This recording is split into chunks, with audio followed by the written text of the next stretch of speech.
कह जड़ जनक धनुष कहे तोरा। क्रोधित परशुराम जी जनक जी से कहते हैं, ये मूर्ख जनक, बताओ शिव जी के धनुष को किसने तोड़ा। जनक जी मौन रहते हैं। श्री राम जी विनम्रतापूर्वक कहते हैं, नाथ शंभु धनु भंजनिहारा, होहि क्यों एक दास तुम्हारा।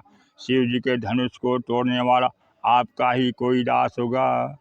आय सुकाह कहिए किन मोहि, दास के लिए क्या आज्ञा है आप बताइए। परशुराम जी क्रोधित होते हुए राम जी से कहते हैं कि दास का कार्य तो सेवा करना है, न कि दुश्मनी करना। सुनहु राम जेहि शिव धनु तोरा, सहस बाहु समसो रिपु मोरा। जिसने शिव जी के धनुष को तोड़ा है वह सहस्त्र बाहों के समान मुझे कष्ट पहुंचाया है। वह सहस्त्रार्जुन के समान ही मेरा दुश्मन है।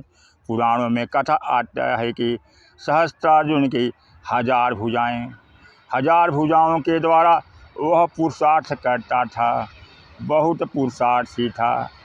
अनगिनत रूप धारण करके अपने राज्य की घटनाओं का पता लगा लेता था, जिससे घटित घटनाओं के अनुसार न्याय भी करता था।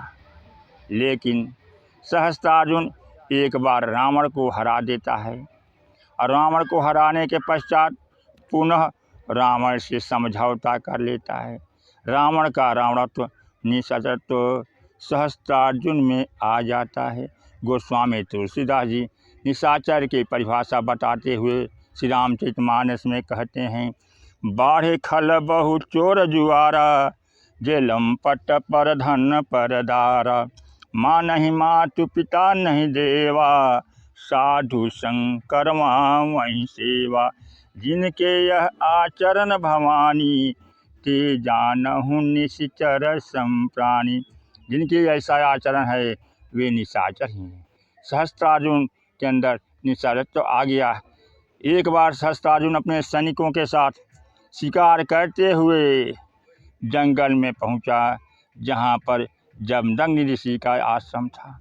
वह भूखा प्यासा था। जमदग्नि जी अतिथि देवो भव का ध्यान करते हुए सहस्त्रार्जुन और उसके सैनिकों का सेवा सत्कार किए। सेवा सत्कार से वह प्रसन्न नहीं हुआ।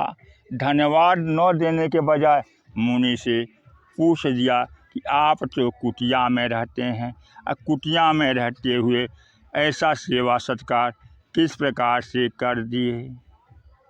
जमदग्नि मुनि सहज स्वभाव के थे।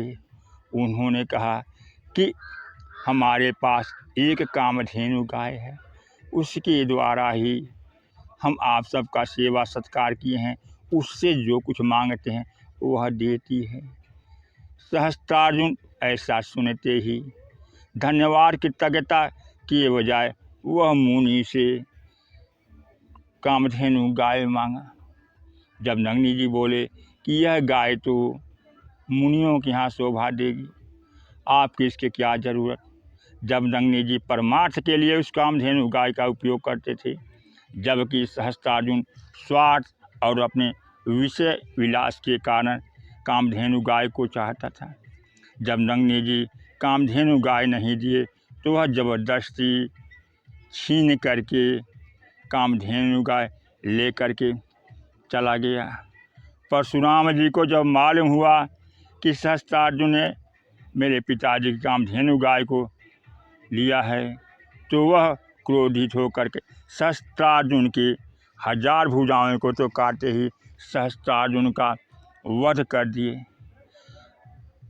जमदग्नि जी ने जब सुना कि मेरे पुत्र परशुराम ने सहस्त्रार्जुन का वध कर दिया है, तो उन्होंने परशुराम जी को बड़ा फटकारा। उन्होंने कहा कि तुमने राजा का वध करके उचित कार्य नहीं किया। राजा से यदि भूल हो गई थी तो तुम्हें क्षमा कर देना चाहिए था, क्योंकि राजा प्रजा को संरक्षण देता है। यह तुमने बहुत बड़ा पाप किया है। तुम इस पाप का प्रायश्चित करो और तीर्थाटन के लिए चले जाओ। परशुराम जी पिता की आज्ञा मानकर तीर्थ यात्रा को चले गए। इसके बदले की प्रक्रिया अब प्रारंभ होती है। सहस्त्रार्जुन के लड़के अपने पिता की मृत्यु का बदला लेने के लिए आश्रम में आते हैं और जमदग्नि जी का सिर काट लेते हैं। जब परशुराम जी तीर्थ यात्रा से लौट कर आए तो उन्होंने देखा कि उनकी माता रेणुका विलाप कर रही है और जमदग्नि जी मृत पड़े हुए हैं।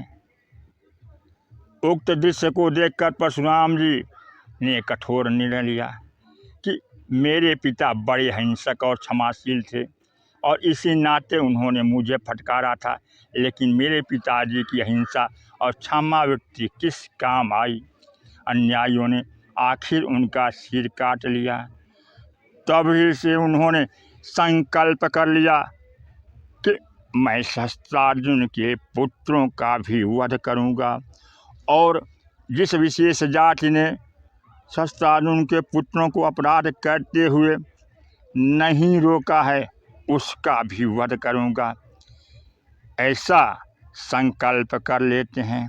इस प्रकार परशुराम जी कठोर न्याय और दंड के माध्यम से समाज को सुसंचालित करना चाहते हैं, लेकिन ऐसा नहीं होता, क्योंकि कुछ समय के पश्चात ही रावण का भी अत्याचार हो रहा था और अत्याचार होने लगा।